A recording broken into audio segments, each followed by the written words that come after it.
Let's start chapter number 3, National Income and Related Aggregates. इस chapter में हमें start करना है कि नेशनल इनकम क्या होती है, डोमेस्टिक इनकम क्या होती है और उनके एग्रीगेट्स क्या होते हैं, कौन कौन से कंपोनेंट हैं, किस किस फॉर्म में उसको कैलकुलेट करेंगे।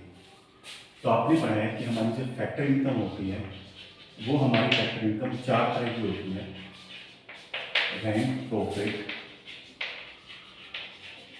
Interest and wages. ये हमारी फैक्टर इनकम है। तो जो हम नेशनल इनकम का कंसेप्ट जो हम पढ़ेंगे यहाँ पर, नेशनल इनकम का जो कंसेप्ट पढ़ना है हम यहाँ पर, वो क्या होती है कि national income is the sum total of, इन सब का sum total, national income is the sum total of factor income, sum total of factor income earned by the normal resident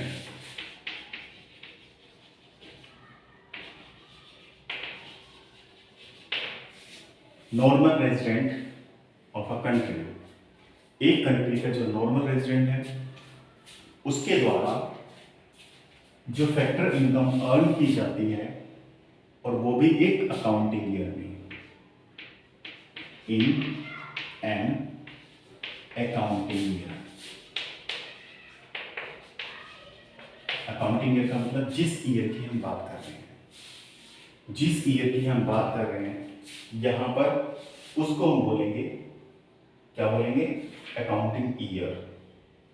ठीक है, उसको बोलेंगे अकाउंटिंग ईयर। तो यहां पर कहता है कि रेंट, प्रॉफिट, इंटरेस्ट और वेजेस का अगर सम कर दिया जाए, ये हमारी फैक्टर इनकम है।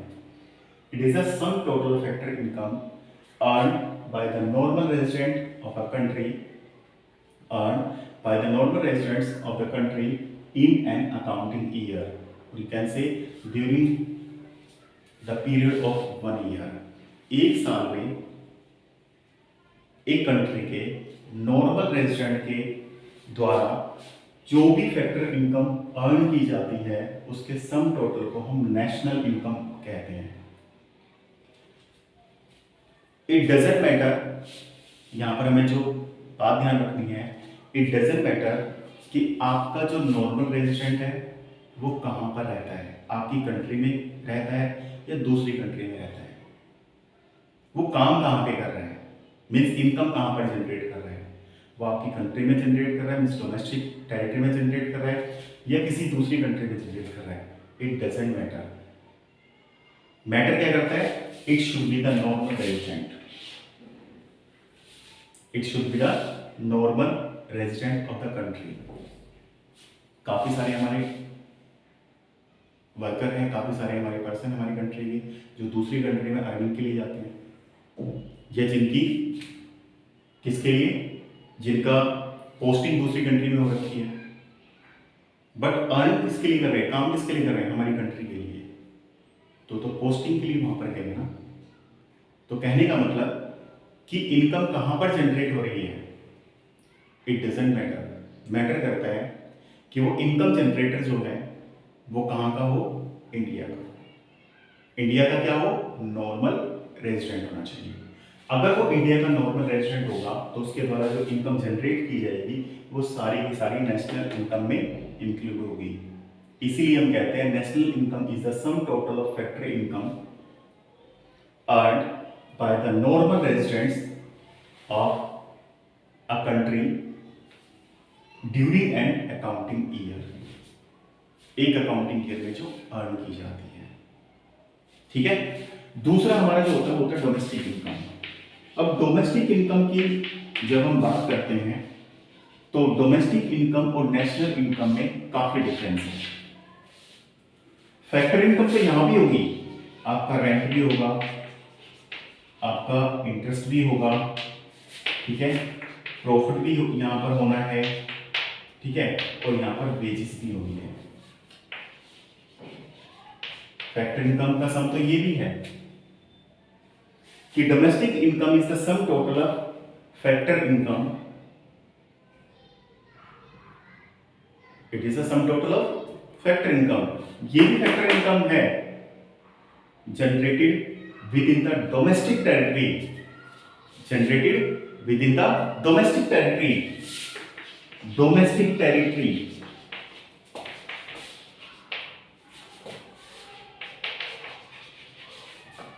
ठीक है, domestic territory of a country, it doesn't matter, it doesn't matter who is generated it, means कि डोमेस्टिक इनकम जो होगी वो भी फैक्टर इनकम का सम होती है।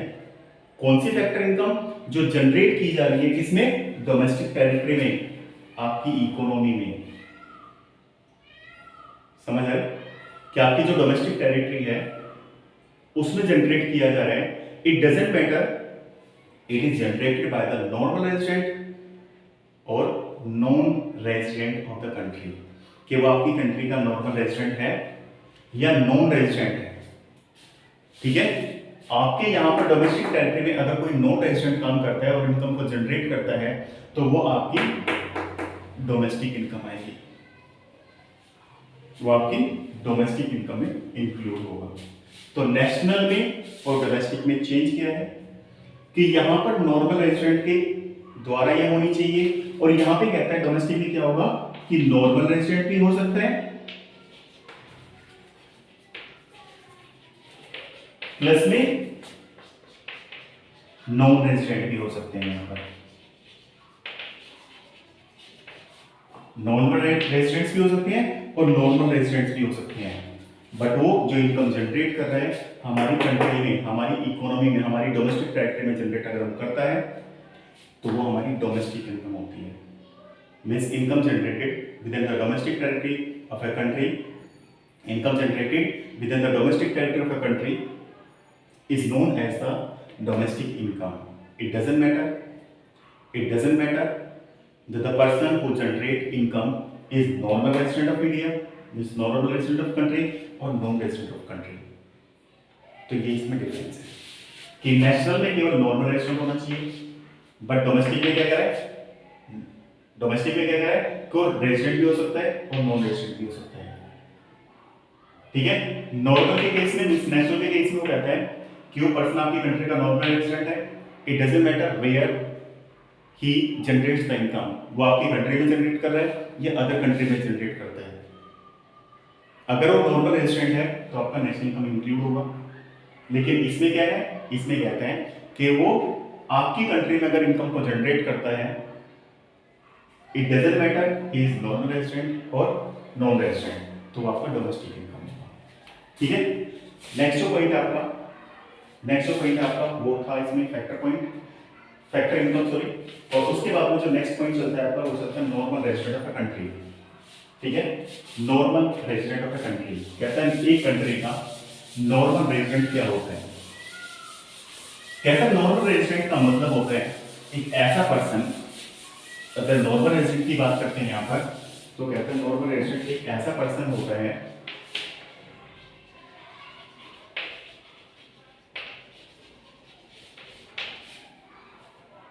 जो कम से कम 1 ईयर और मोर, 1 साल या उससे ज्यादा किसी कंट्री में रहता हो, और दूसरा उसके जितने भी इकोनॉमिक इंटरेस्ट हैं वो उसी कंट्री में लाइज करते हो। मीन्स वो अर्निंग भी सेम कंट्री में करता है, उसको डिस्पोज भी वहीं पर कर रहे हैं, जिस कंट्री में कमाता है उसी कंट्री में खाता है। मीन्स जिस कंट्री में वो अर्निंग है उसकी, उसी कंट्री में वो डिस्पोज कर रहा है। ठीक है, और 1 साल से ज्यादा, 1 साल या 1 साल से ज्यादा उस कंट्री में रहता भी है। अगर ये दोनों कंडीशन अप्लाई होती हैं कि 1 साल से ज्यादा एक कंट्री में रहता है, सारे इकोनॉमिक एक्टिविटीज उसकी उसी कंट्री में है, तो वो उस कंट्री का नॉर्मल रेजिडेंट कहलाएगा। ठीक है, अब यहां पर कहता है नेक्स्ट जो पॉइंट है वो है डोमेस्टिक टेरिटरी। डोमेस्टिक टेरिटरी हमारी क्या होती है?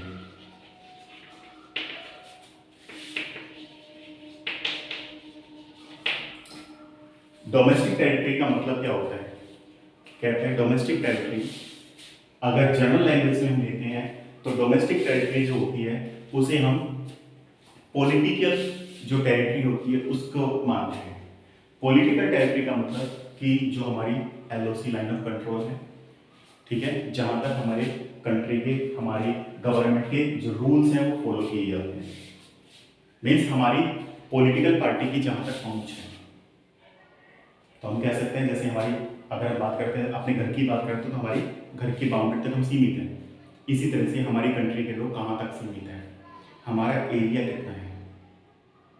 बट अगर हम बात करते हैं इकोनॉमिक टर्म में, तो इकोनॉमिक टर्म में आपका जो डोमेस्टिक टेरिटरी है वो ऐसा ज्योग्राफिकल एरिया होता है जहां पर कोई भी पर्सन, हमारी कंट्री का कोई भी पर्सन फ्रीली जा सकता है और आ सकता है, किसी भी काम के लिए जा सकता है, किसी भी इकोनॉमिक एक्टिविटी के लिए वो जा भी सकता है आसानी से और आ भी सकता है। उसे हम डोमेस्टिक टेरिटरी बोलते हैं। ठीक है, क्या बोलते हैं? डोमेस्टिक टेरिटरी बोलते हैं। ठीक है, नेक्स्ट पॉइंट है आपका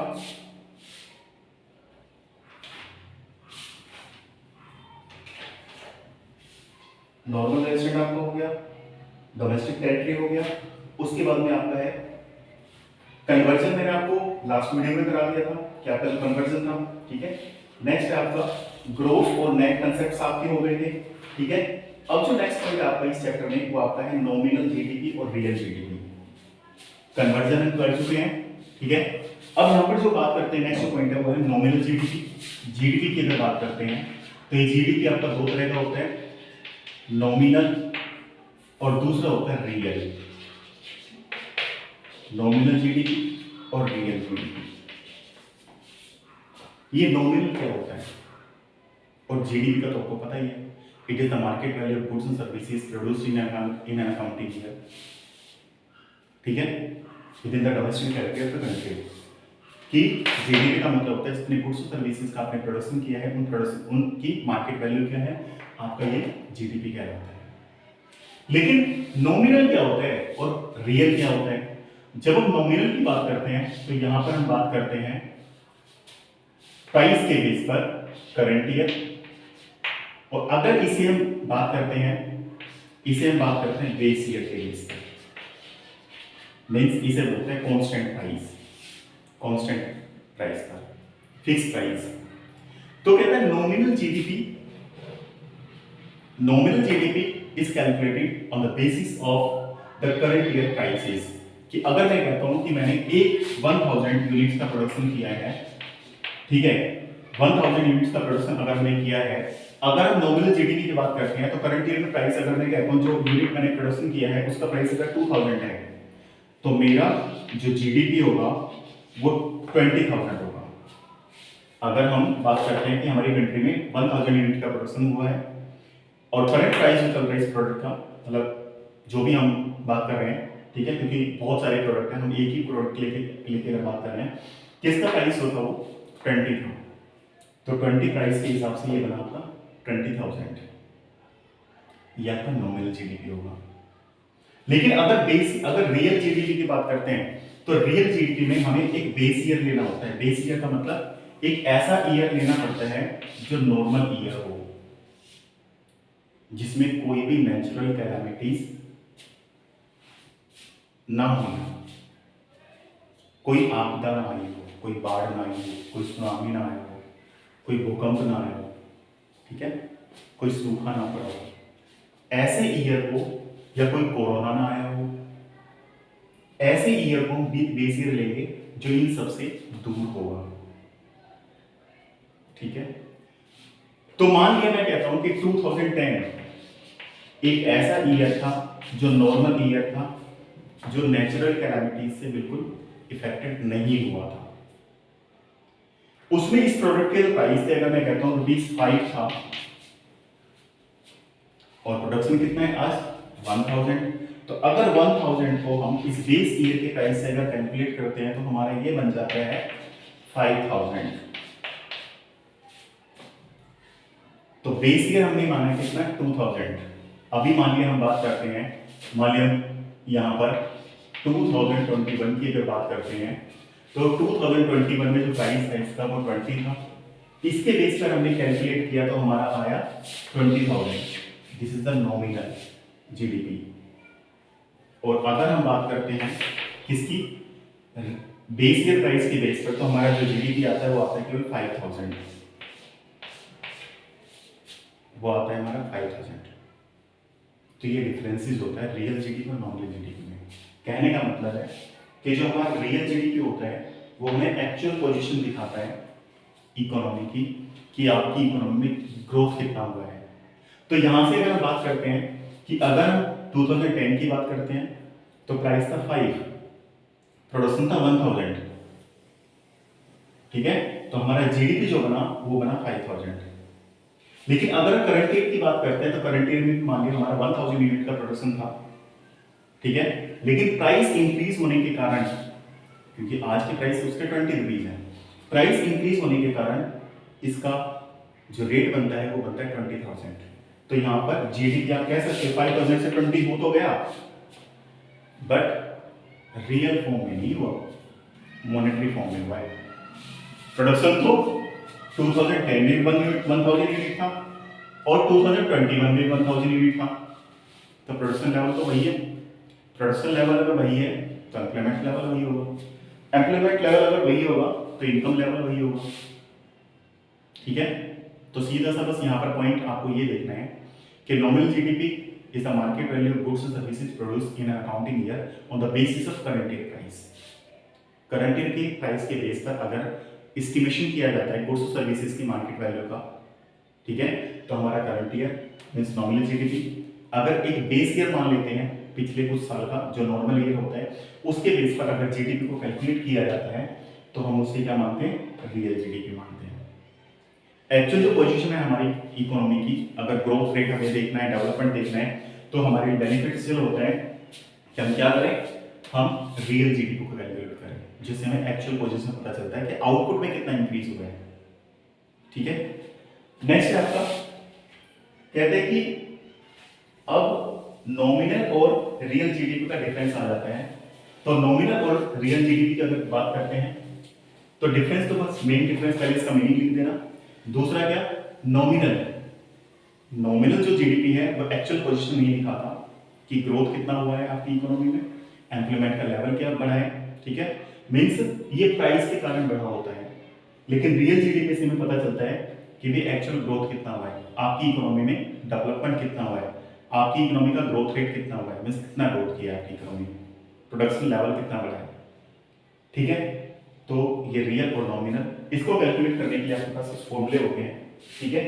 तो जैसे अगर बात करते हैं रियल जीडीपी की, तो रियल जीडीपी का आपका फॉर्मूला होता है नॉमिनल जीडीपी अपॉन में price index, nominal GDP upon में प्राइस इंडेक्स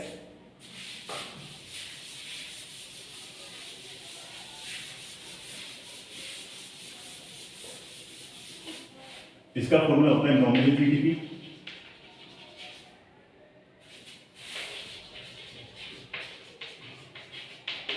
अपॉन में प्राइस इंडेक्स इनटू 100, ये आपका रियल जीडीपी का फॉर्मूला होता है।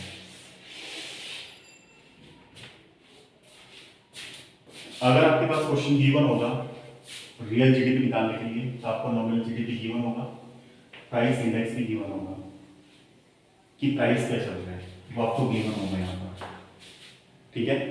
दूसरा, अब इससे ही हम नॉमिनल जीडीपी निकाल सकते हैं। तो नॉमिनल जीडीपी की अगर बात करें हम, अगर नॉमिनल जीडीपी की अगर बात करते हैं, ठीक है, तो नॉमिनल जीडीपी क्या हो जाएगा, इसको इससे मल्टीप्लाई में लिख दो, ये आपका हो जाएगा real GDP multiply by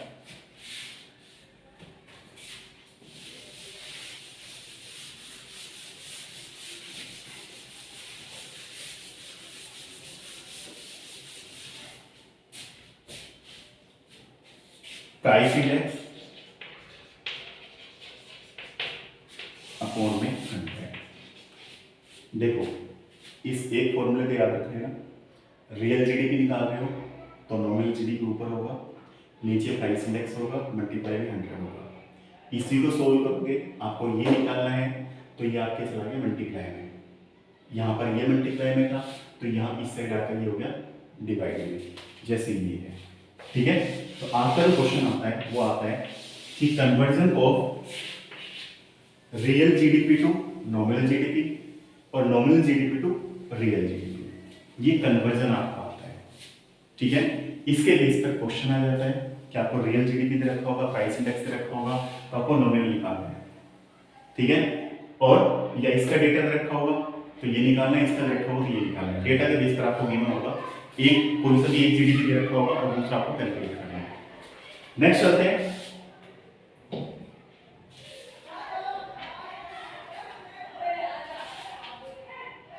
next कहते हैं GDP and welfare. GDP and welfare कहते हैं जीडीपी और वेलफेयर, जीडीपी और वेलफेयर द रिलेशन।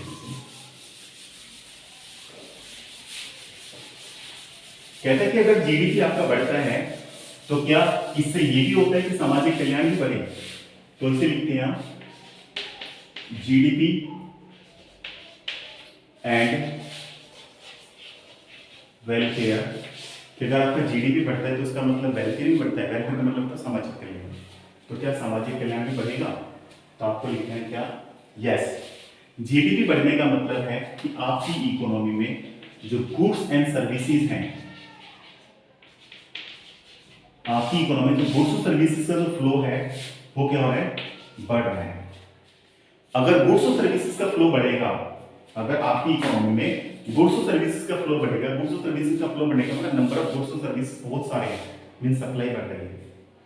आपको पता है जब सप्लाई बढ़ती है तो सप्लाई बढ़ने के कारण चीजें सस्ती हो जाती है। सप्लाई बढ़ती है तो प्रोडक्ट का प्राइस होता है वो कम हो जाता है, प्रोडक्ट का प्राइस कम हो जाता है तो जो लोग पहले उसको नहीं खरीद पा रहे थे वो इजीली उसको खरीद पाएंगे, और अगर इजीली लोग उसको खरीद पाएंगे तो पॉवर्टी कम होगी। ठीक है, लोगों के बेसिक जो नीड्स हैं वो इजीली फुलफिल हो जाएंगी, इजीली फुलफिल हो जाएंगी तो सामाजिक कल्याण तो अपने आप ही हो गया ना।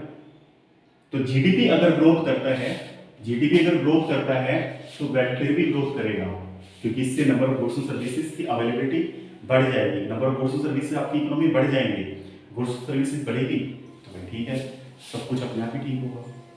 सप्लाई बढ़ेगी, प्राइस कम होगा। ठीक है, प्राइस कम होगा तो इसका मतलब जो लोग पहले नहीं खरीद पा रहे थे वो उसको इजीली खरीद पाएंगे। नेक्स्ट कहते हैं इसकी कुछ लिमिटेशंस होती हैं जीडीपी की। ठीक है, जीडीपी की जो लिमिटेशंस होती हैं तो सबसे पहले कहता है कि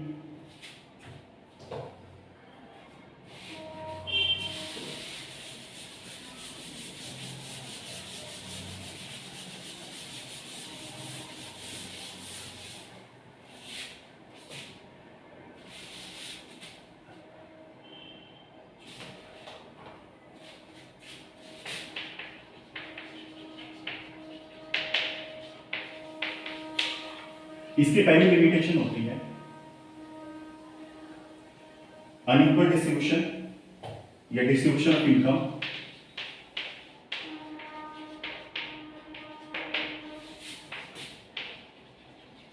आपको पता है कि इकोनॉमी में अनइक्वल डिस्ट्रीब्यूशन होता है।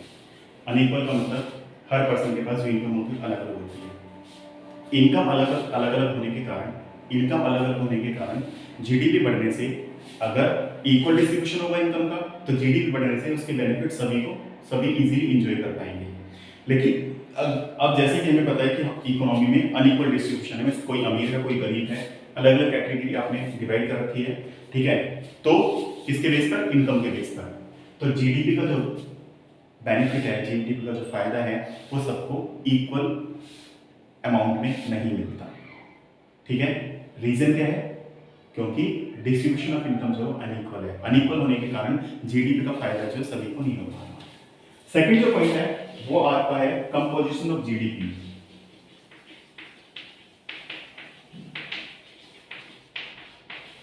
कंपोजिशन ऑफ जीडीपी का मतलब हो गया कि जीडीपी का बढ़ने का मतलब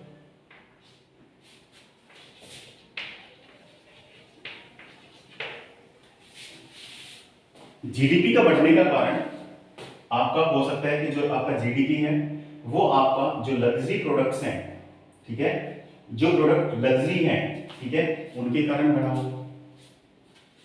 जो लग्जरी प्रोडक्ट है उनके कारण बढ़ा हो। लग्जरी प्रोडक्ट मतलब कार, ठीक है, कार, एसी, इनके प्रोडक्शन से भी जीडीपी बढ़ता है। लेकिन क्या कार और एसी को, जो आपकी मिडिल क्लास है, जो आपकी पुअर क्लास है, कार और एसी का प्रोडक्शन करने से क्या आपकी जो पुअर क्लास है क्या उसको उसका बेनिफिट होगा? उसको इसका बेनिफिट नहीं होगा। तो यहाँ पे जो कंपोजिशन है, ठीक है, of GDP, composition of GDP जो है वो क्या है, अलग अलग है, ठीक है, अलग अलग है। मतलब कि भी जो कंपोजिशन है वो अलग अलग का मतलब कि जो जीडीपी ग्रोथ हो रहा है, अगर मान लिया वो लग्जरी गुड्स के प्रोडक्शन के बढ़ने के कारण ग्रोथ होता है तो उसका बेनिफिट सब लोगों को नहीं मिल पाता। उसका बेनिफिट केवल किसके लिए होता है? रिच पर्सन के लिए होता है। नेक्स्ट कहते हैं नॉन मॉनेटरी एक्सचेंज। आपका जो थर्ड पॉइंट है वो है non monetary exchange. Non monetary exchange का मतलब आपने देखा होगा कि आज भी हमारी कंट्री में नॉन मॉनेटरी एक्सचेंज होता है। काफी सारे प्रोडक्ट ऐसे हैं जो मॉनेटरी टर्म्स में नहीं, बार्टर सिस्टम की फॉर्म में एक्सचेंज किए जाते हैं, ठीक है, बार्टर सिस्टम की फॉर्म में एक्सचेंज किए जाते हैं, जो मनी के रूप में एक्सचेंज नहीं किए जाते हैं। मनी के मीन से जिनका एक्सचेंज नहीं होता, जिनको खरीदा बेचा नहीं जाता। काफी सारे प्रोडक्ट आज भी या काफी सारे एरिया ऐसे हैं जहाँ पर मॉनेटरी जो आपका एक्सचेंज है वो नहीं होता। अगर मॉनेटरी एक्सचेंज नहीं होता तो हमें कैसे पता चलेगा कि जीडीपी कैसे ग्रोथ करता है? क्योंकि गुड्स की फॉर्म में तो हम जीडीपी को कैलकुलेट कर नहीं सकते ना। तो जो मॉनेटरी ट्रांजैक्शन है उन मॉनेटरी ट्रांजैक्शन को आपके नेशनल इनकम में या जीडीपी में इंक्लूड नहीं किया जाता। जीडीपी में अगर उनको इंक्लूड किया ही नहीं जा रहा है तो हमें कैसे पता चलेगा जीडीपी बढ़ रहा है घट रहा है? तो एक्चुअल जो पोजीशन है वो यहाँ पर पता नहीं चलती। नेक्स्ट जो पॉइंट है वो है एक्सटर्नलिटीज।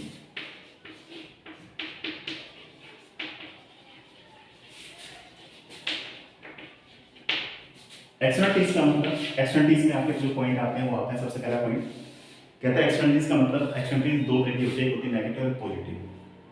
नेगेटिव कैसे? आपके पड़ोस में किसने फैक्ट्री लगा ली, उसका धुआं जो निकल के जा रहा है या मशीनों की जो आवाज़ है, ठीक है, उससे नॉइज पोल्यूशन होता है, धुआं निकल के जा रहा है, एयर पोल्यूशन हो रहा है, जिससे आपकी वहाँ का जो एनवायरमेंटल इफेक्ट हो रहा है, मीन्स नेगेटिव इफेक्ट पड़ रहा है। तो ये होती है नेगेटिव एक्सटर्नलिटीज। कि भी कर तो कौन रहा है लेकिन भर पूरा एरिया है, एक पर्सन ने फैक्ट्री लगाई है लेकिन उसके कारण उस एरिया के जितने भी लोग हैं, या अगर पूरी इकोनॉमी की बात करें तो पूरी इकोनॉमी सफर कर रही है। दूसरा पॉजिटिव एक्सटर्नलिटीज होती है। पॉजिटिव एक्सटर्नलिटीज वो एक्सटर्नलिटीज होती है जिनका पॉजिटिव इफेक्ट पड़ता है। आपके पड़ोस में किसी ने पार्क बनवा दिया या आप ही ने कोई पार्क बनवा दिया, ठीक है, बनवाया आपने, लेकिन आपके एरिया के जितने भी लोग हैं वो सब वहाँ जाकर एक्सरसाइज करते हैं, घूमते फिरते हैं, सुबह सुबह ताज़ी हवा लेते हैं, मीन्स बेनिफिट उठा रहे हैं। तो इन्वेस्टमेंट तो आपका था, बेनिफिट सभी उठा रहे हैं, तो इसे बोलते हैं पॉजिटिव एक्सटर्नलिटीज। इसको भी जीडीपी में इंक्लूड नहीं किया जाता कि करा एक पर्सन ने, करा तो एक पर्सन ने, लेकिन इसके बेनिफिट सभी उठाते हैं, ठीक है। तो ये चार आपकी लिमिटेशंस थी जीडीपी की, ठीक है। आपका चैप्टर इतना ही था। कोई डाउट अगर कोई क्वेरी इसमें है तो मेरे को बताना, ठीक है। दूसरी बात, यहाँ पे इस चैप्टर में आपके एक दो पॉइंट थे, conversion of national and domestic component.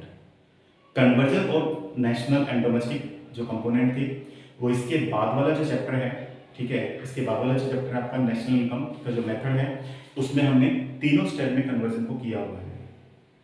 तो आप नेक्स्ट वीडियो देखोगे, उस वीडियो में आपको ये सारा मिलेगा कि कन्वर्जन कैसे करते हैं, डोमेस्टिक से नेशनल पे कैसे जाते हैं, नेशनल से डोमेस्टिक पे कैसे जाते हैं, मार्केट से फैक्टर पे कैसे जाते हैं, फैक्टर से मार्केट पे कैसे जाते हैं, ठीक है, ग्रोथ से नेट पे कैसे जाते हैं, नेट से ग्रोथ पे कैसे जाते हैं। ये सारा का सारा सोल्यूशन आपको नेक्स्ट वीडियो में मिलेगा, ठीक है। Okay, thanks, have a nice day.